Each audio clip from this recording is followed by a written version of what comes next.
Hello guys, welcome back to my channel. तो आज हम करेंगे chemical properties of group number 1 of S block element. उसमें first है रिएक्शन। हम करेंगे किसके साथ में? वाटर के साथ में। तो हमने ये मेटल ले लिया ग्रुप नंबर 1 की, उसकी रिएक्शन कराई H2O के साथ में। H2O कैसे डिसोसिएट होता है? H plus plus OH minus में। अब हमें पता है कि ये जो मेटल है ये कैसे है?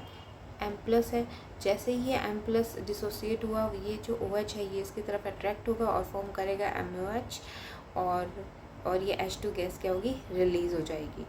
इसके लिए हमने मेटल में एग्जांपल लिया लिथियम का। लिथियम की रिएक्शन H2 के साथ में की तो ये लिथियम हाइड्रोक्साइड का फॉर्मेशन करेगा और H2 गैस रिलीज़ हो जाएगी। और देखो कि जो हम डाउन द ग्रुप मूव करते हैं तो रिएक्टिविटी क्या होती है? इंक्रीज़ होती है। ठीक है, साइज़ इंक्रीज़ हो रहा है, रिएक्टिविटी भी इंक्रीज़ हो रही है।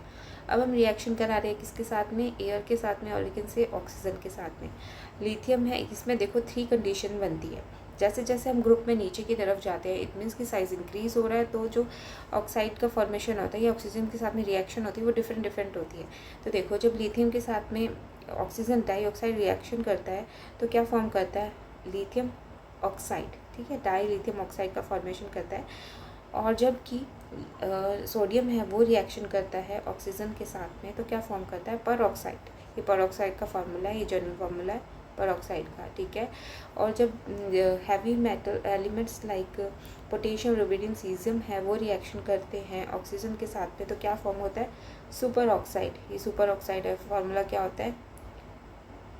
-12। ठीक है, ये इसका फार्मूला होता है, सुपर ऑक्साइड का फॉर्मेशन होता है। ठीक है, ये क्यों होता है? कि साइज़ के अकॉर्डिंग होता है। यहाँ पे देखो अगर साइज़ स्मॉल है तो ऑक्साइड का फॉर्मेशन होगा, जैसे ही सोडियम की तरफ गए साइज़ इंक्रीज़ हुआ, पर ऑक्साइड का फॉर्मेशन हो गया, और उससे साइज़ इंक्रीज़ हुआ तो सुपर ऑक्साइड का फॉर्मेशन होगा।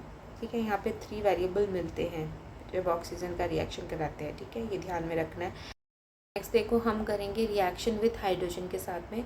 जब मेटल की रिएक्शन हाइड्रोजन के साथ में करवाते हैं, हाइड्राइड के साथ में कराते हैं तो क्या फॉर्म होता है? Metal hydride. Di metal hydride का फॉर्मेशन होता है। ठीक है, अब देखो जब हम लिथियम है ना वो रिएक्शन करता है कितने केल्विन टेम्परेचर पे? इतने टेम्परेचर पे 1073 केल्विन टेम्परेचर पर रिएक्शन शो करता है। और जबकि अदर अल्कलाइन मेटल है वो 673 केल्विन पे ही रिएक्शन शो कर देते हैं। ठीक है, देखो अगर जब हमने H2 के साथ में लिथियम की रिएक्शन कराई तो ये इसमें चेंज हो गया in the temperature of 1700 kelvin पर।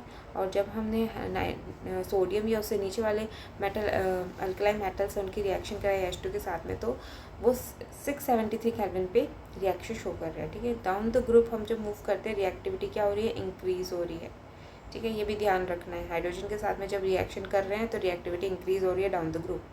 उसके बाद में देखो लास्ट है, उसके बाद में हमने किया रिएक्शन किसके साथ में? हैलोजन के साथ में। देखो यहाँ पे हैलोजन के साथ में मेटल की रिएक्शन हुई तो मेटल हैलाइड का फॉर्मेशन हो गया। अब हम मेटल की रिएक्टिविटी देखते हैं तो लिथियम में सबसे ज़्यादा रिएक्टिविटी होती है, then sodium, potassium, rubidium, then caesium.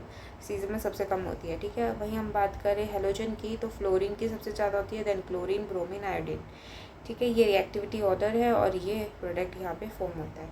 अब नेक्स्ट है देखो सॉल्युबिलिटी इन लिक्विड अमोनिया। तो देखो यहाँ पे जो अल्कलाइन मेटल है उसको हम डिसॉल्व करते हैं लिक्विड अमोनिया के अंदर तो एक डीप ब्लू कलर का सोल्यूशन शो करता है। वो क्यों शो करता है? क्योंकि अमोनिएटेड या सॉल्वेटेड इलेक्ट्रॉन उसके जब कॉम्प्लेक्स में प्रेजेंट होता है, इसके कारण वो डीप ब्लू कलर शो करता है। देखो हमने यहाँ पे ये रिएक्शन करी है, ये याद करने की ज़रूरत नहीं है बट पता होना चाहिए यहाँ पे सॉल्वेटेड इलेक्ट्रॉन प्रेजेंट है ना, इसके कारण ये क्या होता है? डीप ब्लू कलर शो करता है। आई होप आपको ये समझ में आया होगा। बाकी हम नेक्स्ट वीडियो में करेंगे। तब तक के लिए थैंक यू।